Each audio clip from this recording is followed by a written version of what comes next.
to welcome you on this beautiful windy morning.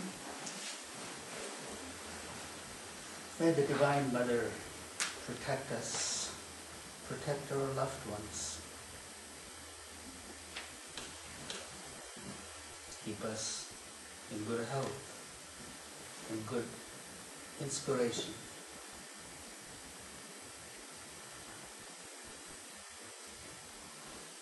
The Divine Mother, the Supreme Mother, Mother of the Universe, that is called Shakti, the chant that we just did. Various names of the same supreme power that permeates every particle in the universe.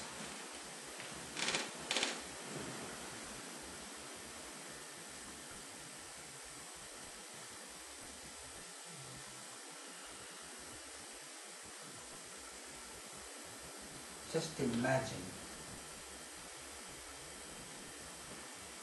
how many people are in this universe, how many creatures are in this universe that all go to sleep, wake up, make effort to go out looking for food, little fun, come home, rest, fight,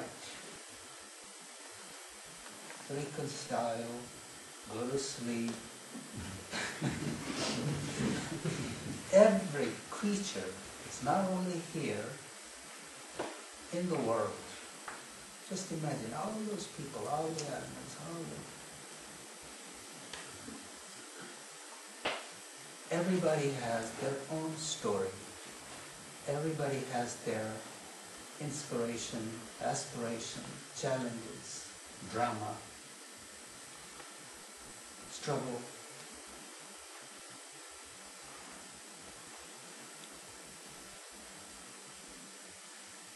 Be it an ant or an elephant. Ant wakes up, goes out looking for little food. Elephant wakes up, goes out looking for food. Humans, pretty much the same thing. Looking for little food, little fun, feeling good. And we create this, our own story, the whole drama.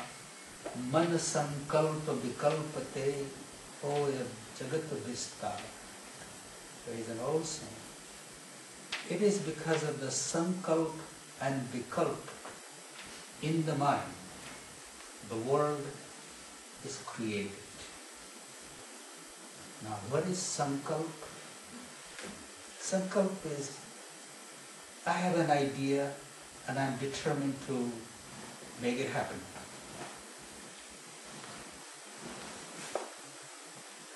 I have an inspiration. I take a vow, I take a sankalp that I will do this.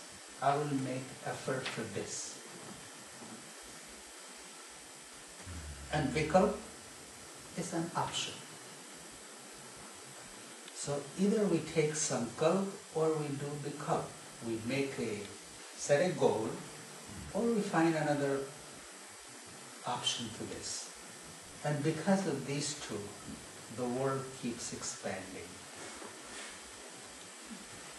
We either do this or we do that.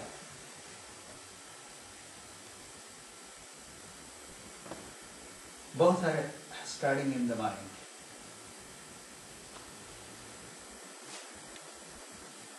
The sankalp, the one-pointedness, one goal, or the option. Both start here. And because of this, the world keeps expanding. And who is behind the expansion of that world? Shakti, energy, the Divine Mother, the Supreme Power.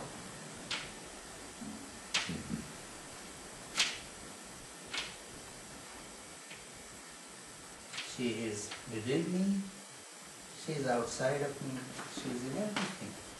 I'm not separate. We are all interconnected.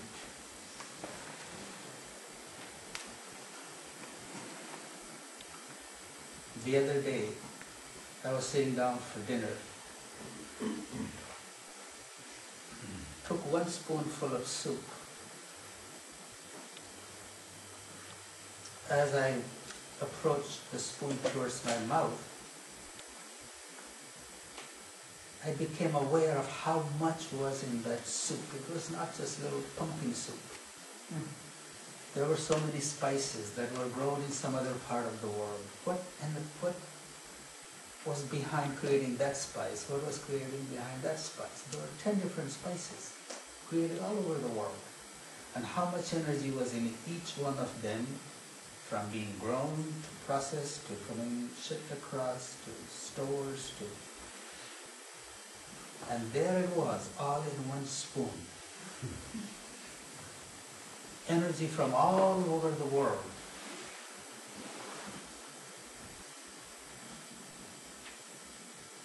It was a very clear realization that how interconnected we are with that Shakti, with the energy. Everything we do affects or changes that. Every breath we breathe out, every thought we take in, every thought we put out, that Shakti is behind it all.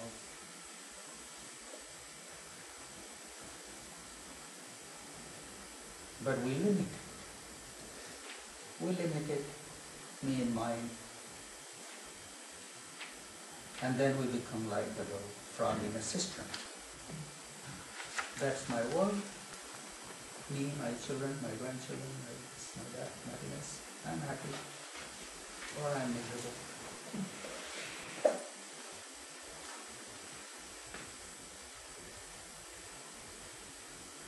Mana sankalpa vikalpate. So it's good to look at what am I creating for myself. We were sitting down in the darshan room the other night and Susan said something very interesting, that we create people. We have some idea about somebody and we like to see them that way. Here is Babaji sitting on a throne, so he's a holy man, he's Babaji. And somebody could see totally opposite.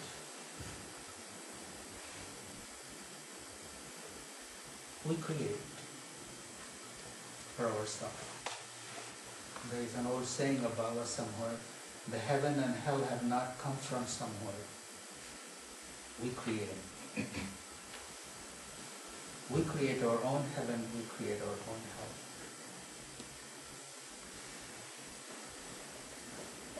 Because of our sankalpa and vikalpa.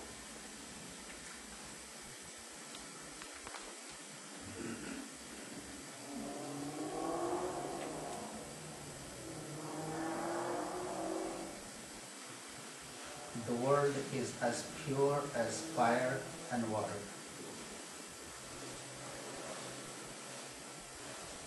Fire is pure, water is pure. How we use it, how we see it, that's what we get. We can cook our food with it or burn our house with it. The world is as pure as fire and water. It is what it is.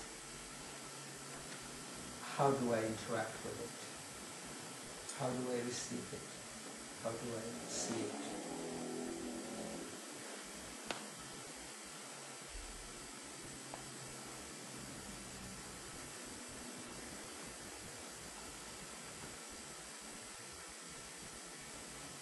Yes, we have our life, we have our world we create, but it's good not to be totally trapped in it. Be able to step out of it by seeing the greater expansion of the Divine Mother.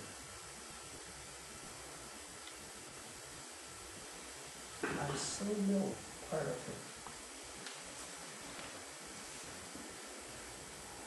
My story is so low in comparison to all the different creations she moves, from an ant to elephant, in America and in Sahara Desert, in Afghanistan, all over.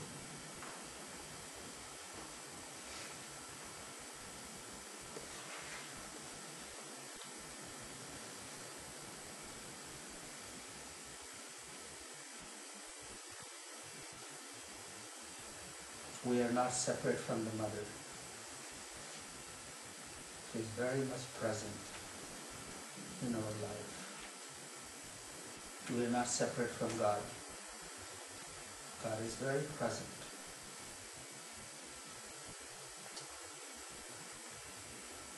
It's where my attention is.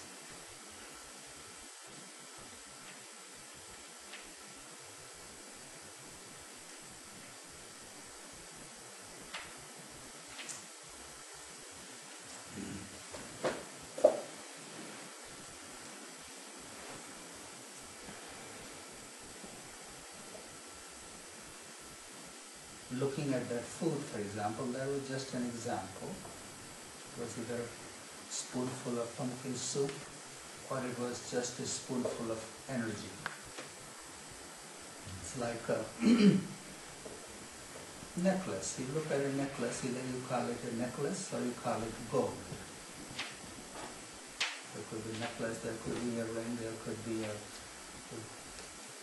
bracelet, or you can call them all gold, because they're all made out of the same thing. Whether I call it soup and rice, or you just call it energy, it's all energy.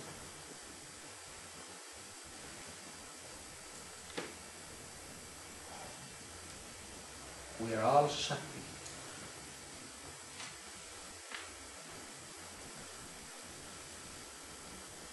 When we identify that this is me and this is my problem, then we have to say, may the Divine Mother protect me.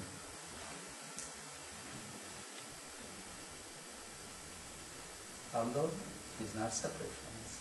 Only when I separate myself, then I have to pray.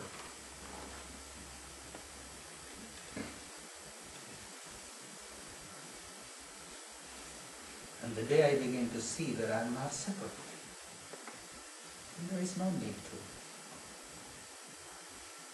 There is no need to pray. Who is praying who?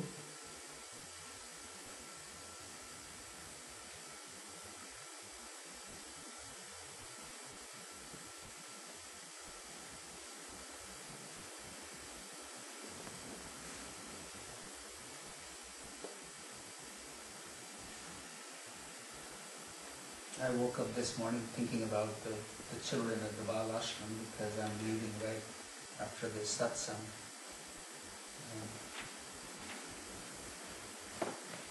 For me it will be pretty much the same. I get up at they will pick me up at the airport and start telling me all the problems of the ashram. Who's getting along with who and who said what. Same as when I landed in San Francisco.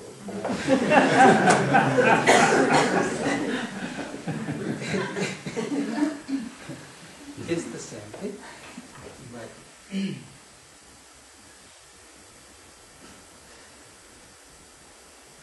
in here I was thinking, okay, and every time I leave, although I'm going only for 3 weeks, but just going away across the ocean, it's almost like a separation anxiety.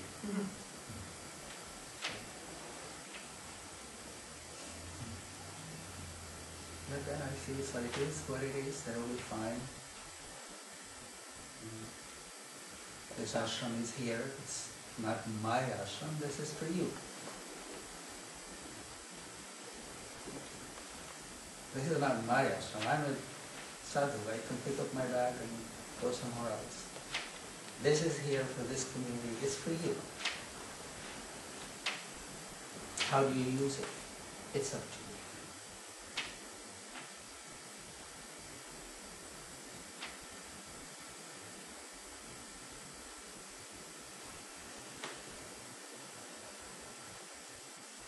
And I say the same thing when I leave there, that this is for you. I have gone all around the world and begged and created this infrastructure. Now you guys live here and be happy. Just leave me alone.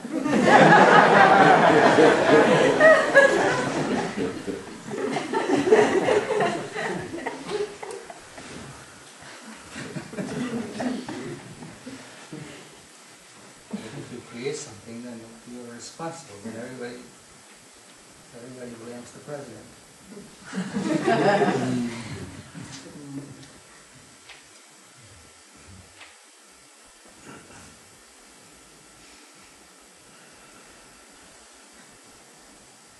The gift of the ashram in a community is to remind of our purpose,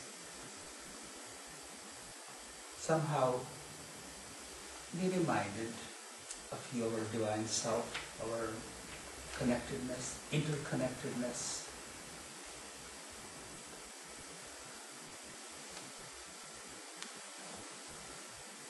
And it's up to each one of us to create this for ourselves. As you come to the ashram, if you see it's a sacred space, it's a holy place, then that kind of feeling will arise.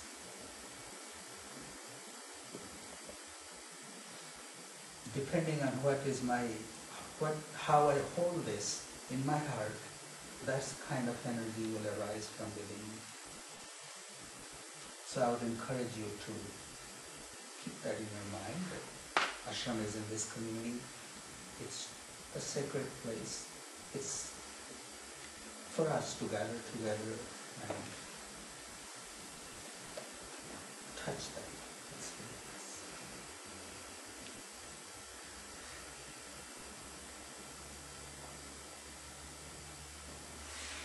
We all created together.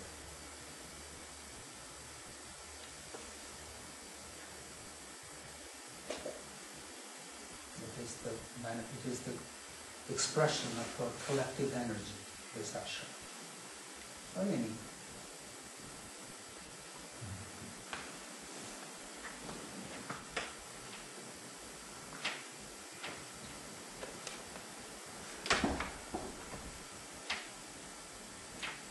And what a beautiful feeling it is to really gather in a place and feel that interconnectedness. We are all manifestations of the Divine Mother. That's Shakti.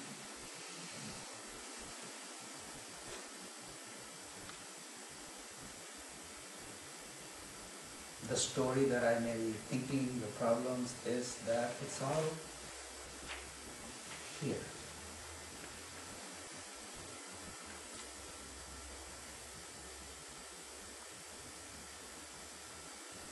There are many tools, there are chantings, there are pujas, there are meditations, there is working in the garden, there is kitchen, there is this, this is all just a different setup. It's all a setup where we can come together and connect with that.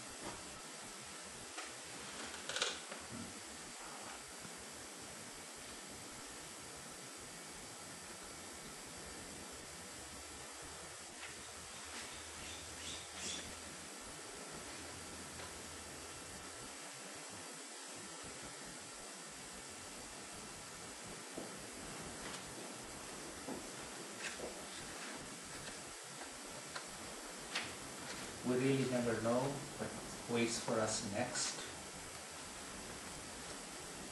This flame of life could be snuffed away just by any rush of wind. We don't know.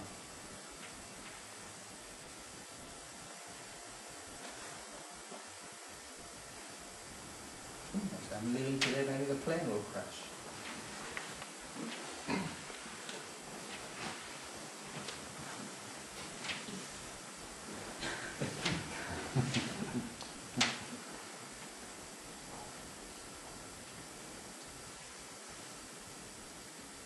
Life is very precious. The moments that we have each other. Living with that remembrance saves us from getting caught up in small things.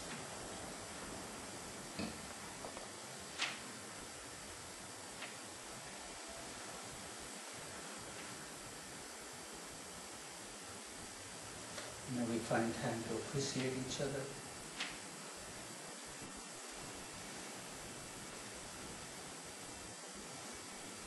May we step out of our sankalp and vikalp, or creation of the mind, and see the interconnectedness. See the person next to me, friend, is another manifestation of the Divine Mother, Shakti.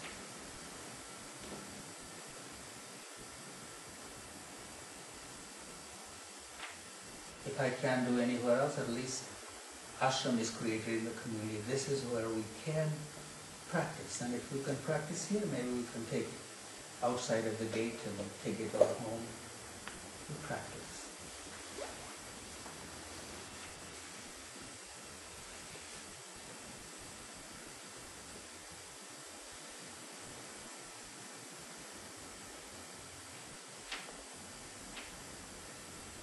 Living in the world the way we live, the contamination comes in. The company we keep, we may have very pure chit consciousness and feeling very good. You come next to somebody and you feel contaminated. So those who are on a spiritual path, or those who are working, purification is very important.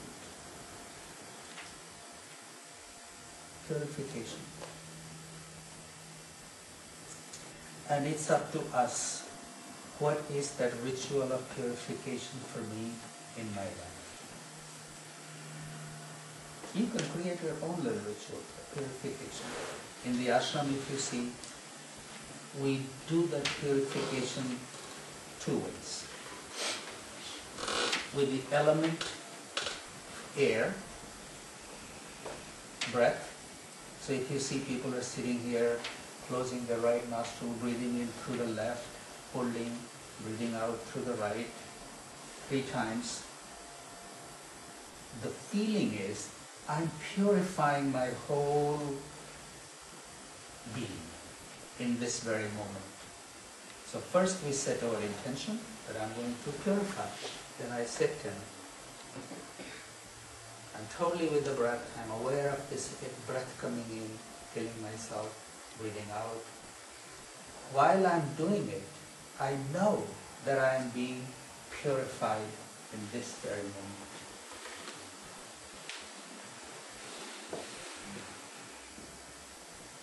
We use the breath element, that's always available. Well, the mind could, that's hocus pocus, it's not going to work for me. Well, if that's your attitude, it's not going to work for you. It's what we bring. So if I know this is my ritual, I'm going to purify by doing this, it works. After that, we even use the water element. Taking a little drop that you see sometimes they do, you may be wondering they're thirsty or what are they doing. It's purifying. Putting a drop of water in the hand, charging it with a mantra, Om Tat Sat, meaning may all return to its pure essence. So those little rituals of purification bring us back to that awareness that I'm not separate from the Divine Mother, not separate from the Supreme Power. It's in me. I'm pure. After that act of purification, you see people do little puja. You can bring that kind of little ritual in your own life when you feel very rattled and you're out. Okay, what are you going to do? That happens to us all. What tool do we have?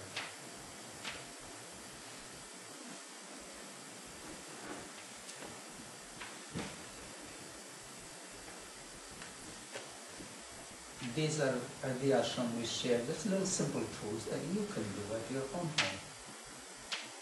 Do a little breathing, maybe have a little water, say Om Tat Sat. Sit in meditation.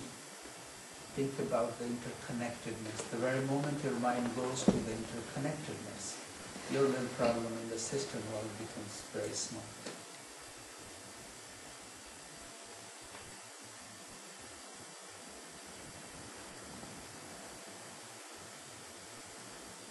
And that is the truth. Mind will say, yes, yes, but. Well, you are back to the system. With over but.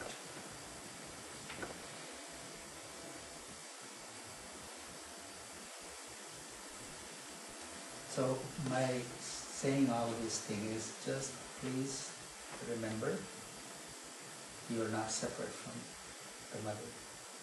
You are always in her lap. No matter what situation of life you are in her lap.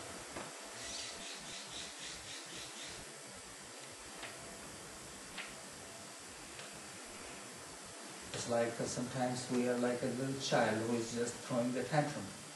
Think of the mother who is holding the baby, okay? It's throwing tantrum. It will calm down. Someone came here the other day and said, I can't understand why God will do this to me. God has done nothing to you.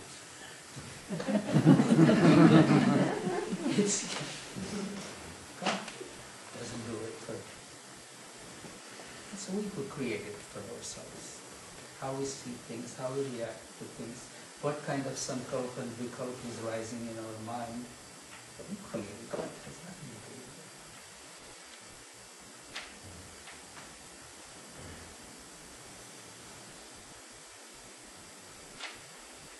If we live peacefully, this is what we have to do. Have some daily practice that you can keep purifying yourself. Through association with all kinds of people and situations, we get connected. Different kind of vibrations cling on to us. At the end of the day, take a few moments, cleanse, purify. Let your mind be absolute quiet. No inspiration, no aspiration, no problem to solve, even for 5 minutes. Be totally blank. No God, no goddess, no divine mother, no divine father, nobody. Just be totally alone.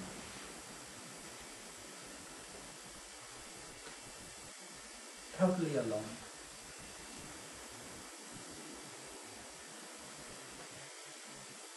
And be okay with it. That's purification.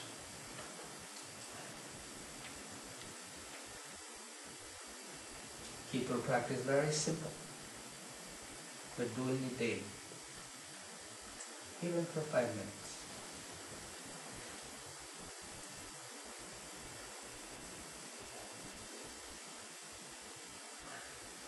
Someone asked me the other day, Babaji, what is the teaching of the ashram? What is aghor stand for? What is aghor? If I had to say one word, large heart. That's what aghor is known for. Your heart is so large that there is space for everything and everyone in it.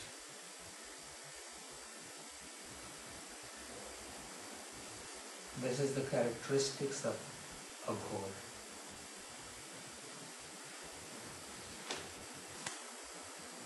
Everyone can love the lovable. Who is going to love the unlovable? Aghor.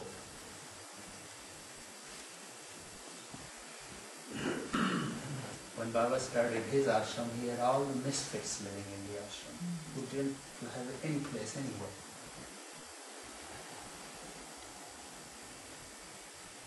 And he started gathering lepers in the city, and brought him to his ashram and people who were totally neglectful. So that's the characteristics of abhor, large-heartedness. If you want to practice abhor,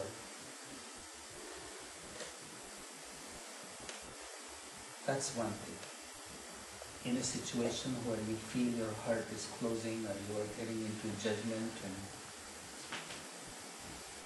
even once, if you could just expand your heart and allow it to be, you have practiced abhor.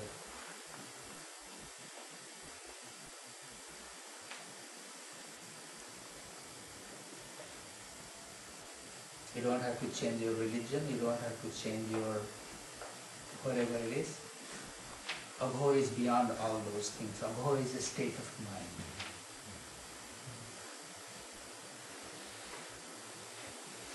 Out of 99 interactions, if you have practiced even once in the day, when you expanded your heart, you have practiced abhor in that moment.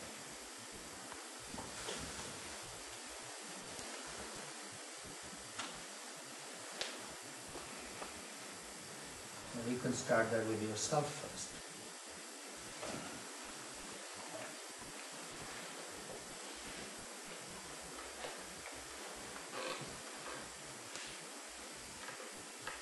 Loving yourself,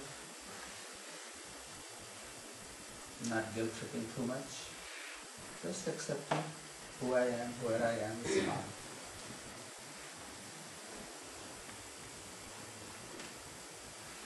Keep a simple practice. Purify every day at the end of the day.